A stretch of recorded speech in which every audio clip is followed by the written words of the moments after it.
The hall was glowing with golden lights, laughter echoing from every corner, and for a moment it felt like nothing in the world could go wrong. My sister looked breathtaking in her bridal dress, smiling the kind of smile people wait their whole lives to wear.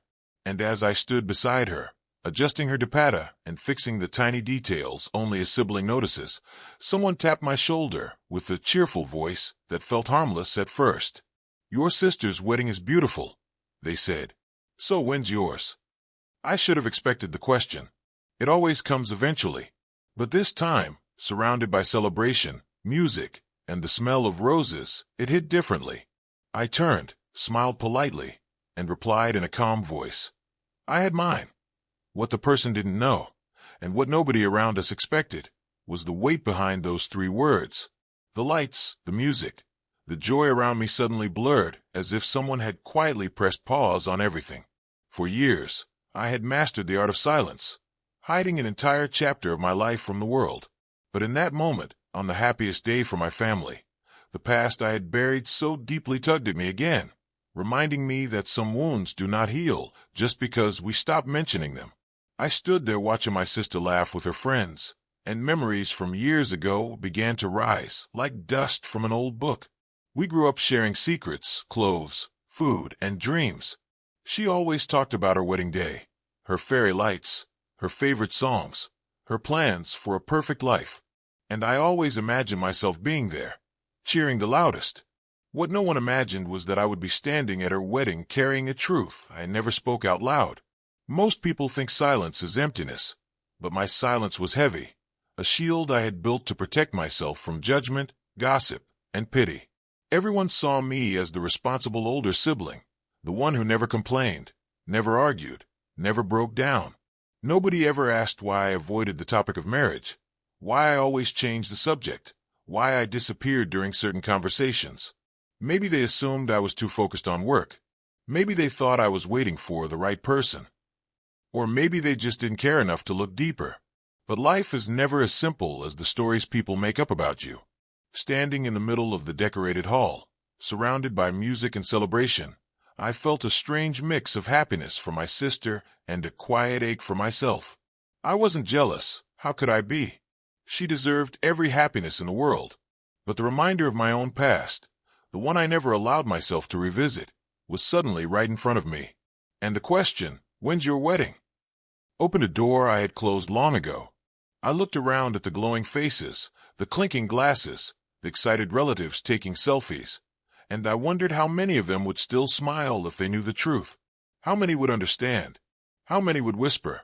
That's the thing about life.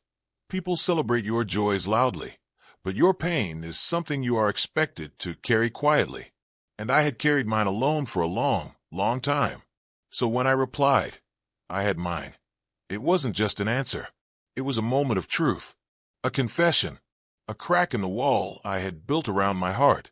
Because behind those 3 words was a whole story, one I never planned to tell, but perhaps one I finally needed to share. The wedding hall shimmered like something pulled straight out of a dream, the kind of place where every corner seemed touched by celebration. Golden fairy lights hung like stars frozen in midair, casting a soft glow that made everyone look a little more beautiful than usual. The scent of fresh roses mixed with the warmth of traditional food drifting from the catering area. And somewhere in the background, the doll beat echoed with an excitement that made the atmosphere feel alive. It was my sister's wedding day, a day she had envisioned since she was a child, and everything, absolutely everything, was exactly how she had imagined it. Standing beside her as she sat in front of the mirror, I watched her glowing face as the makeup artist added the final touches. Her eyes sparkled not because of the heavy kohl, but because of the happiness she could barely contain. She caught my reflection smiling at her and nudged me lightly. "Do I look okay?" she whispered, even though she knew very well she looked perfect. I tucked a loose strand of hair behind her ear and said, "You look like someone's answered prayer." She blushed, the kind of soft, shy blush she used to get even as a teenager, and for a moment we both forgot the chaos outside the room. When we stepped into the hall together, the entire place came to life. Cameras flashed, family members cheered, and friends surrounded her with compliments that bounced through the air like confetti. I stayed close to her, holding her bouquet, fixing her dupatta every few minutes, and guiding her through the heavy crowd. I could feel the emotions building inside me: pride, joy, nostalgia. I was the older sibling, the one who had watched her grow from a stubborn little girl into a beautiful bride. Today wasn't just her new beginning. It felt like a chapter closing for both of us. The hall was crowded with relatives, some we barely knew but recognized from old wedding albums, and some who appeared at every major event, ready with their usual mixture of affection and unsolicited advice. They came one by one, hugging my sister, blessing her, sharing small jokes, and then eventually drifting toward me. At first, it was harmless. "Beta, you've arranged everything so well.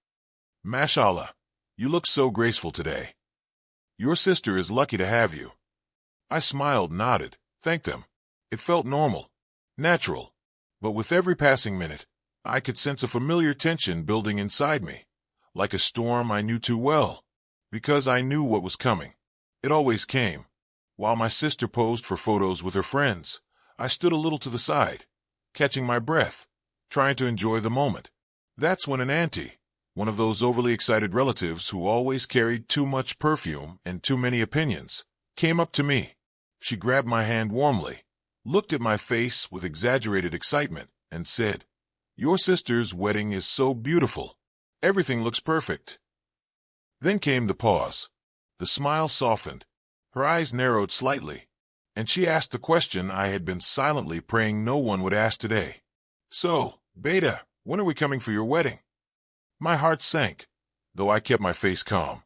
I tried to smile politely, but inside, it felt like someone had pressed against a bruise I had worked very hard to hide.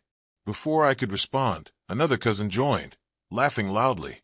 "Yes, Yar, you're the older one. When will you give us good news?" They didn't know the weight of their words. To them, it was just a casual question, a normal conversation topic for weddings. But for me, it was a door, one I had locked, bolted, sealed, and sworn never to open again. As they waited for my answer, the lights around me seemed brighter, almost blinding. The dolls suddenly sounded distant. The chatter, the laughter, the music, it all faded into the background, replaced by the rush of memories I had spent years trying to bury. I could feel the familiar knot tightening in my chest. My mind wasn't standing in the wedding hall anymore. It was drifting somewhere else, somewhere darker, somewhere painful. I tried to escape politely. "Auntie, let me just check on the bride," I said, but she gently held my wrist and laughed. "Avoiding the question won't help. We're all waiting. Your turn should have come first." This time, her words didn't just sting. They cracked something inside me. I glanced around the hall, people laughing, dancing, eating, celebrating. No one knew what her question was doing to me. No one knew that their harmless curiosity was pulling open a wound that had never fully healed. I swallowed hard and forced a smile. "Auntie," I said softly, "I had my time." The smile on her face froze. The cousin's laughter faded. For a moment, even I felt my own voice echoing inside my head. Maybe they didn't understand what I meant. Maybe they didn't expect an answer like that. Maybe they thought I was joking. But I wasn't. Their expression shifted.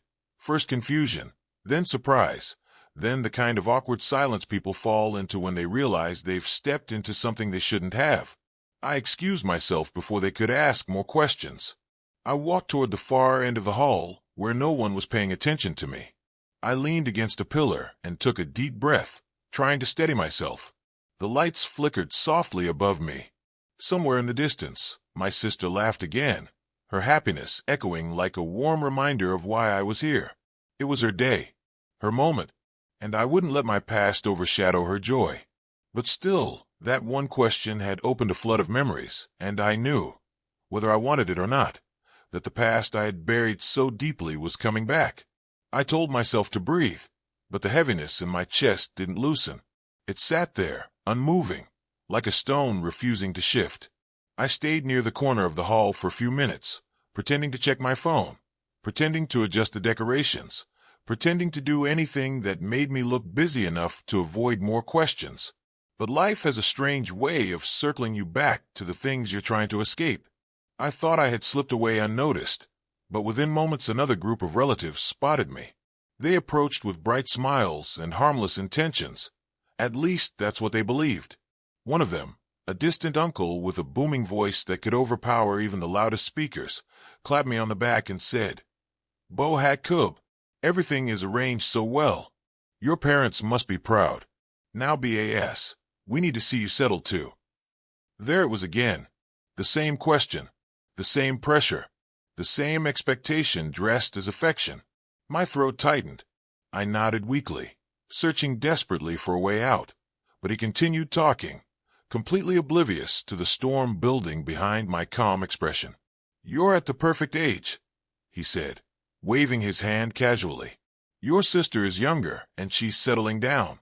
Uptumari Bari High. We must find a good match for you immediately." A few others joined, chiming in with their own comments. "True, true. You've waited long enough," said one. Another added, laughing, "Don't tell me you're being choosy." They all laughed together, unaware that every joke, every comment, every laugh felt like a needle poking through old wounds. I forced myself to smile. I had become good at that over the years, smiling through discomfort, through judgment, through questions that never had simple answers. But something felt different tonight. Maybe it was the happiness around me. Maybe it was the exhaustion of carrying the same secret for so long. Or maybe I was simply tired. Tired of the lies. Tired of the silence. Tired of pretending. When I didn't respond, one aunt leaned closer and asked the question directly, slowly, as if talking to a child. "Beta, why aren't you married yet?" This time, I didn't look away. I didn't run. I didn't invent an excuse like I used to. Too busy with work. Not ready yet. Waiting for the right person. Instead, I let the silence settle between us. A long, uncomfortable silence that made them shift awkwardly. Before I could decide whether to speak or walk away, another voice cut through the room, loud, enthusiastic, and painfully familiar. It was my cousin, the one who always spoke without thinking. He walked up to me, grinning, and announced loudly enough for nearby guests to hear. "Bye, tell everyone the truth. When are you getting married? We can't keep attending weddings for others. Yours should be next." The laughter that followed wasn't cruel, but it was careless. And in that carelessness, something inside me finally cracked. My body felt suddenly heavy, like the floor beneath me was pulling me down. The memories I had pushed away for years surged forward, uninvited and unstoppable. The hall around me blurred. The music faded. The people became shadows. And all I could hear was the echo of the one question that had chased me for years. "When's your wedding?" If only they knew. If only they understood. If only they realized that I had already crossed that bridge, quietly, painfully, and alone. I turned slowly toward my cousin, who was still laughing, waiting for my reaction. Instead, I said the same words I had spoken to the aunt earlier. This time more firmly, more clearly, more truthfully. I had my wedding. The laughter stopped instantly. Their smiles froze. Their eyes widened with shock, confusion, curiosity. "You what?" one of them whispered. "I was married," I said quietly. "A long time ago." A wave of murmurs rippled through the small group. People exchanged glances, eyebrows raised, minds racing to make sense of what they had just heard. The uncle who had lectured me moments ago now stood speechless, his face pale. The aunt covered her mouth with her hand, stunned. My cousin blinked repeatedly, as if trying to process whether I was joking or serious. Their reactions didn't surprise me. For years, I had been carefully hiding that truth from nearly everyone. Only a few close family members knew, and even they didn't talk about it. It was an unspoken agreement, a silent understanding that some chapters are better kept closed. But tonight, that silence shattered. One of them finally gathered the courage to ask, "But what happened? Why didn't we know?" I didn't answer. I simply looked at them, my eyes carrying more words than my voice ever could. And in that moment, I felt the weight of every year I had spent running from my past. Every lie I told to avoid questions. Every fake smile. Every swallowed truth. The music in the hall picked up again, the doll echoing through the air. But inside me, everything had gone still. I felt exposed, vulnerable, yet strangely relieved. Because with those 4 words, I had my wedding. I had opened a door I had locked for too long. Behind me, I heard my sister's voice calling for me. Her laughter pulled me back to reality. I excused myself and walked away from the crowd, their curious eyes following me like shadows. As I moved across the hall, I knew what was coming next. The memories were rising. The past was returning. And whether I wanted to or not, I had to face it. I stepped outside the hall for a moment, letting the cool night air touch my face. The sky was dark, but the wedding lights bounced off it like tiny stars refusing to die out. I closed my eyes, inhaled slowly, and told myself to hold it together. But memories have their own timing. They don't ask permission before returning. And tonight, they came back with full force, dragging me into a chapter of my life I never wanted to relive. It began years ago, when I met the person who would change everything for me. It wasn't a dramatic, cinematic encounter, no accidental bump, no spilled coffee, no magical music in the background. It was simple, ordinary, a mutual introduction through family friends. But sometimes, the most ordinary beginnings hide the most extraordinary consequences. Back then, my life was calm, predictable even. I had a decent job, good friends, and a family who believed I was ready for the next step. When they suggested meeting someone, I didn't protest. I wasn't in love, but I wasn't against the idea of it either. I told myself, maybe this is how it happens for some people. Maybe love can grow later. The first meeting went smoothly. Too smoothly, perhaps. The conversations were easy, the smiles were polite, and everything felt agreeable. Not magical, not breathtaking, just agreeable. But in our society, that's sometimes all it takes for families to start wedding preparations. And before I knew it, things moved quickly, faster than I had time to process. Engagement announcements, shopping lists, venue bookings, guests pouring in with blessings and expectations. The excitement around me grew like wildfire, and I convinced myself to go along with it. People often say your heart warns you before your mind understands. Looking back, I realized my heart did whisper, but I didn't listen. I pushed aside the hesitation, believing I was being overly cautious, believing things would settle after marriage, believing love would eventually grow. The wedding day arrived, grand, loud, overwhelming. I remember standing on the stage, accepting gifts, greeting guests, smiling endlessly. Everyone kept saying we looked perfect together. A match made in heaven. They called it. I smiled because that's what people expect from you, even when you aren't sure how you truly feel. And then life changed. The first few weeks of marriage were complicated. Not terrible, not unbearable, just confusing. There were moments of sweetness, but they were quickly overshadowed by moments of tension. The little disagreements that every couple faces didn't stay little.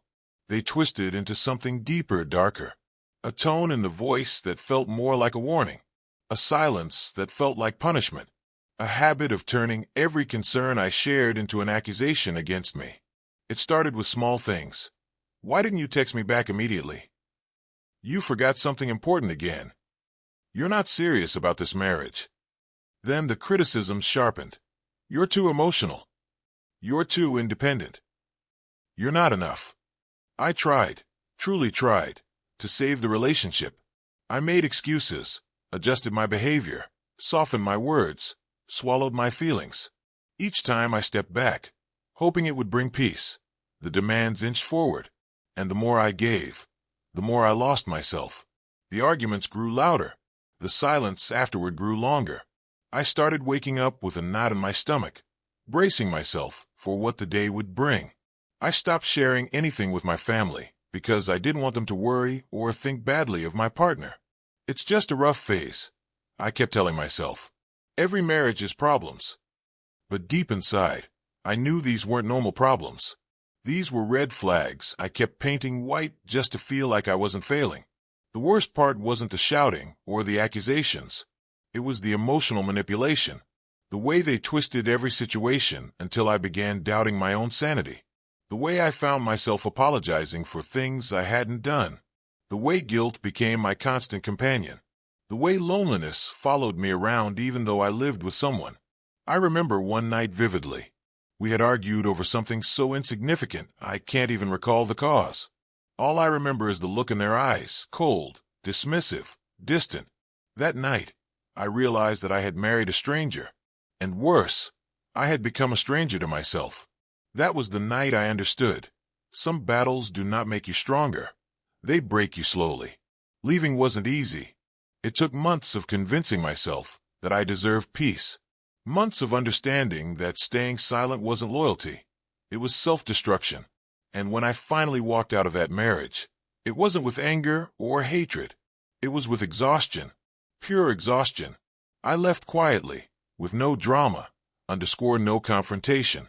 I didn't want revenge, explanations, or closure. I just wanted my life back.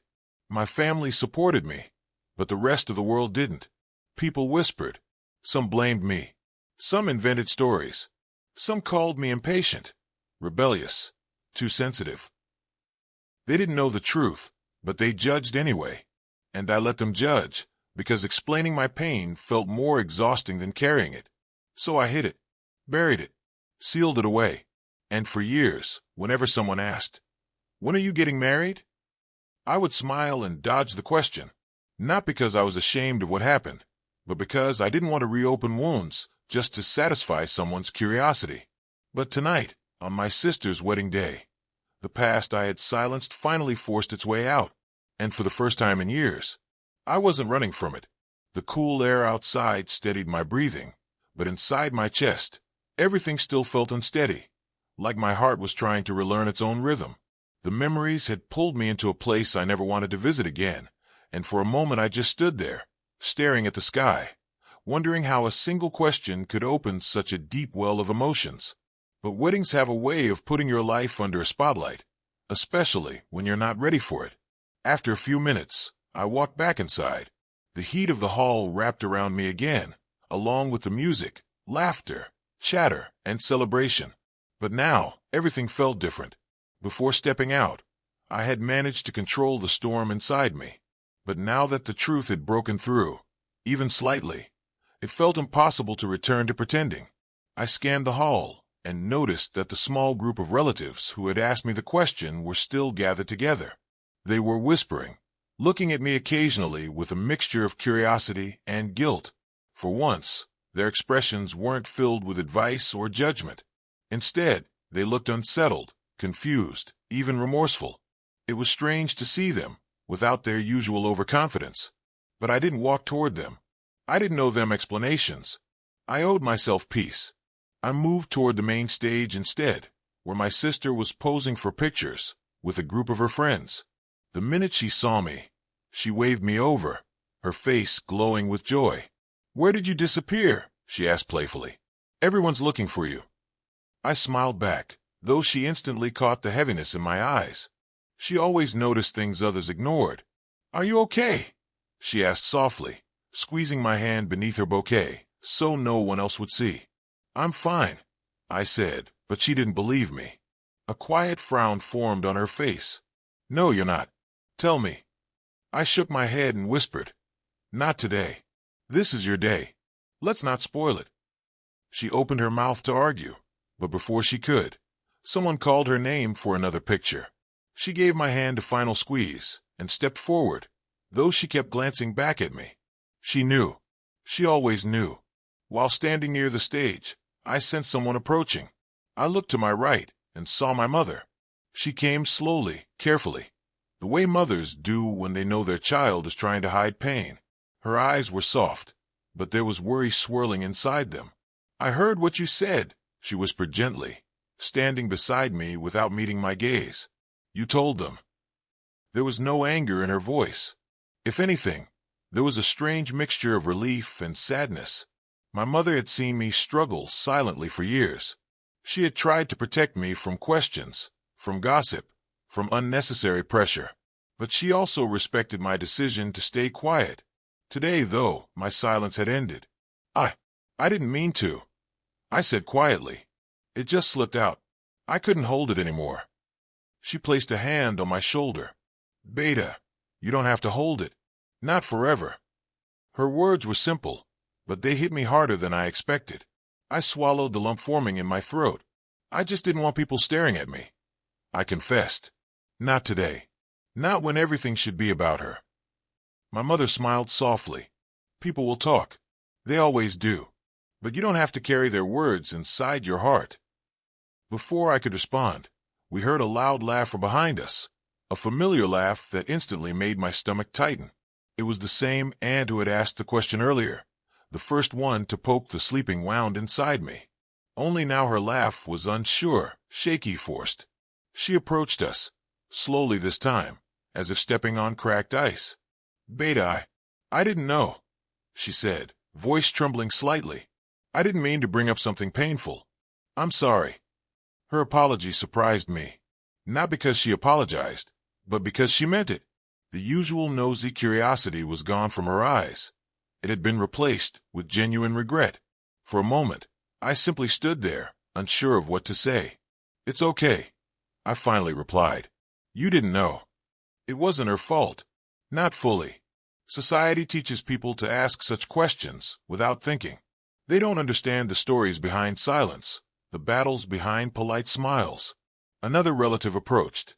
Then another, each one carrying the same awkwardness, the same quiet apology, the same hesitant look. Word had spread faster than I expected. Still, instead of shame, a strange calm settled over me. For years, I had believed that if people knew the truth, they would judge me harshly, that I would become the subject of gossip, whispers, and pity. But standing here, watching them struggle to find words, made me realize something important. People assume stories when you stay silent. When you speak, even painful truths lose their ability to control you. My sister walked toward us again, this time with concern written across her face. She slipped her arm around mine and whispered. I heard, "Are you okay?" I looked at her, my little sister, glowing in her wedding dress, ready to begin a new chapter, and I smiled for real this time. "I'm okay," I said. "Better than I've been in years." She hugged me tightly, resting her head on my shoulder, not caring about the cameras or the guests. In that moment, all the noise of the wedding faded again, but this time, not because of pain, because of acceptance. This wasn't the day I expected to confront my past, but maybe it was the day I needed. The hall didn't feel suffocating anymore. The questions didn't feel threatening. The silence didn't feel heavy. For the first time in a long time, the past didn't control me. I wasn't hiding. I wasn't running. I was simply free. When I finally sat back down after giving that unexpected truth at the dinner table, the atmosphere shifted in a way I wasn't sure was good or bad. The clatter of plates, the hum of side conversations, even the music felt dimmer, like everyone was waiting for the next line in a movie that had suddenly taken a dramatic turn. I stayed quiet, sipping my water, pretending that nothing had changed. But of course, everything had. The question that had haunted me for years, "Your sister's wedding was great. When is yours?" was something I had always dodged, deflected, joked away, or simply ignored. But tonight, without planning it, without rehearsing, I had ripped the bandage off and shown the scar beneath. And now, people didn't know what to do with the truth. My cousin Sanaa was the first to break the silence. She scooted her chair closer, her voice softer than ever. I didn't know," she said, guilt obvious in her tone. "You never told us anything." I nodded lightly, because nobody really wanted to hear it. They were asking a question for fun, not expecting an answer that hurt. She sighed, staring at her hands. "Still, we should have been more careful." Across the table, Uncle Tarek let out a long breath. He was one of the loudest ones earlier, teasing and laughing, but now he looked away, embarrassed. "Beta, sometimes we speak without thinking. We assume everyone follows the same timeline." I wanted to be angry at him, at all of them, but I wasn't. Not anymore.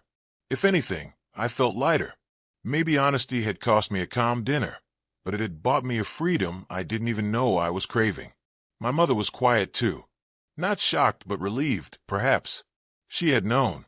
She had been with me through every rise and fall of that secret marriage. And while she wished things had gone differently, she also understood why I had stayed silent. Now, though, her eyes were warm and encouraging, like she approved of me finally letting the truth breathe. A few minutes later, my little sister, well, little in age but now a fully married woman, walked over and sat beside me. Her wedding makeup was fading, but her smile was sincere. "Thank you," she whispered. I frowned. "For what?" "For saying what you said. For being honest. I know it wasn't easy." I exhaled slowly. I didn't plan any of it. It just came out. She laughed softly. Sometimes the best truths do. After a pause, her expression turned thoughtful. "You know, all these years I thought you stayed quiet because you didn't trust us. But now, I think it was because you were protecting yourself." That was exactly it. Self-protection disguised as privacy. Silence used as a shield. But now the shield was gone, and I wasn't as scared as I thought I'd be. When dessert came out, the energy of the room began returning to normal. Conversations restarted, but they were softer, more mindful. And instead of people throwing teasing comments, a few walked over gently, offering quiet apologies. Not because I demanded them, but because they genuinely felt sorry. One relative, colored by, leaned down and said, "I always thought you were avoiding marriage because you were picky or not ready. I never imagined there was a deeper reason." I smiled politely. People assume the simplest explanation when they don't know the story. He nodded with a regretful expression. "You're right. And sometimes that assumption hurts someone without us realizing." As he walked away, I realized how often we all commit the same mistake, judging the surface without understanding the depth, asking questions casually, not knowing they can reopen wounds. And then something unexpected happened. Instead of feeling exposed or embarrassed, I felt empowered. My story, my truth, no longer owned me. I owned it. I wasn't hiding behind jokes or fake smiles anymore. The worst part of secrecy was over. Later that night, when the guests started leaving and the hall emptied out, I stepped outside for some fresh air. The night was cold, the sky clear. I stood under the lights, hands tucked in my pockets, and breathed deeply. My mother walked out beside me. She didn't speak for a moment, just stayed there quietly. Finally she said, "You handled everything with dignity today." I chuckled. I don't know about dignity. It felt more like survival. She shook her head. "No, Beta. It was strength." We walked toward the car, but she stopped halfway and turned to me. "Now that the truth is out, you don't have to carry the burden alone anymore. If you ever decide to start again, we're here. But if you choose not to, that's your right too. Your life doesn't have to match anyone's expectations." Her words hit deeper than the question that started it all. Because for the first time, I realized something important. My worth wasn't tied to marriage. My happiness wasn't tied to society's timeline. My identity wasn't tied to someone else's approval. I had lived through something painful, something difficult, and I survived. And now, I was standing on the other side, not broken, just wiser. As we drove home, my phone buzzed with a message from my sister, the bride. "Proud of you today. And I hope, someday, you'll be proud of you too." I smiled, staring at the glowing screen. Maybe I wasn't there yet. Maybe I still had healing to do. But tonight I had taken the first step. And sometimes, one brave step is all it takes for a whole new story to begin. In the end, that one simple question, "Your sister's wedding was great. When's yours?" became something much bigger than a joke or a casual comment. It became the doorway to a truth I had locked away for years. A truth I thought would break me if anyone ever heard it. But instead of breaking me, it freed me. We spend so much of our lives trying to match timelines that aren't ours, trying to fit into expectations that never belong to us, trying to smile through pain that no one sees because we're too afraid to be honest, too afraid of judgment, too afraid of pity, too afraid of being seen as different. But here's what I learned that night. You don't owe anyone a perfect story. You don't owe anyone a perfect ending. And you definitely don't owe anyone an explanation for the battles you've had to fight in silence. My past may not be obvious from the outside. My struggles may not fit the picture people expect. And my journey may not look like everyone else's. But that's the point. It's my journey. Mine to walk. Mine to rebuild. Mine to own. So if you're watching this, and you've been carrying a truth you're too scared to share, if you've been dodging questions that sting more than people realize, if you've been moving through life with a quiet ache you don't know how to explain, just remember this. You are allowed to heal. You are allowed to start again, and you are allowed to live a life that doesn't look like anyone else's. I don't know what the future holds. Maybe there's another chapter for me. Maybe there isn't. But for the first time, I'm not afraid of either. Because the moment I stopped hiding my story was the moment I finally took control of it. And sometimes, that's all we really need. One moment of courage. One honest answer. One step toward our own freedom. Thank you for watching. And if you've ever been where I was, just know, you're not alone, and your story isn't over yet.